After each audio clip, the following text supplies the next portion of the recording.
Elder D.G. Renlund du Collège des 12 apôtres, Elder Carlos A. Godoy de la présidence des 70 et l'évêque W. Christopher Waddell de l'épiscopat président de l'Église de Jésus-Christ des Saints des Derniers Jours ont visité une dizaine de pays de la Caraïbe dans un tour de 9 jours, en fournissant une formation aux dirigeants locaux et aux missionnaires, tout comme des messages inspirants à des milliers de membres de l'Église dans cette partie du monde. Ils étaient accompagnés par Elder José Alenzo, président de l'interrégion de la Caraïbe, ainsi que ses conseillers, Elder Eduardo Garavet et Elder Jorge Alvarado, qui étaient aussi accompagnés de leurs épouses respectives, tout comme les autorités visiteuses. Le tour a débuté à Porto Rico, où ils ont tenu 3 sessions de formation pour les missionnaires et les dirigeants de l'Église dans ce lieu. 3 conférences de Pieux à Ponce, Toa Baja et Mayahuaguez, et une réunion spirituelle pour les jeunes adultes seuls à Guaynabo. Elder Renlund a présidé la conférence à Ponce, lieu où l'Église a mis en place un centre de stockage pour s'occuper des personnes touchées par les tremblements de terre constants qui ont été enregistrés dans la partie sud de l'île. There are talented people here, and they know how to help. They know how to mobilize other members and help each other and to help others. All of them seem to be more outwardly directed than inwardly directed at themselves. They weren't self-pitying, they were worried about their neighbors. And that's impressive, and it suggests to me that they know who the Master is and how the Savior would want them to behave.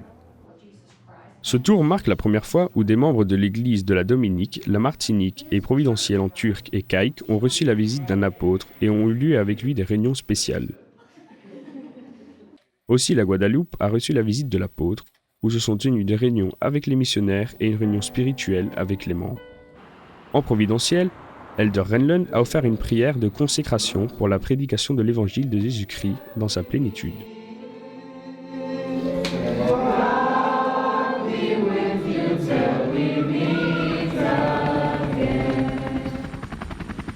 Cinq mois après le passage de l'ouragan dévastateur Dorian sur les Bahamas, l'évêque Waddell était de visite dans ce pays, en donnant suite aux importantes aides qu'a réalisées l'Église en faveur des victimes, qui approchent les 2,5 millions de dollars en projets de purification d'eau, récupération des écoles, d'hygiène, générateurs électriques, tout comme une initiative psychosociale pour le soin des enfants et des jeunes qui ont eu des séquelles émotionnelles suite au passage du phénomène atmosphérique.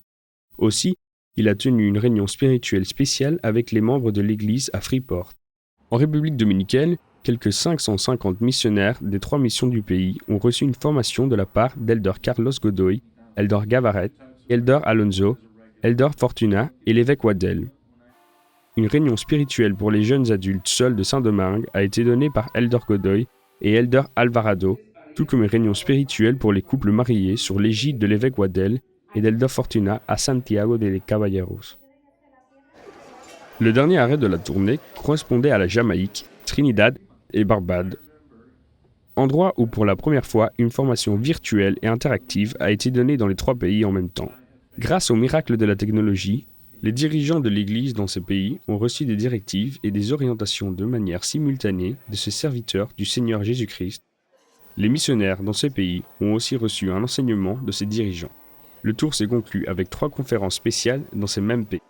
I'd like everyone here to remember my testimony of the Savior, that He lives, that He loves them, that He's their kind, wise, heavenly friend, that He lives to calm troubled hearts, wipe away tears, that they really know and understand that that's why I was sent, to convey the Savior's love,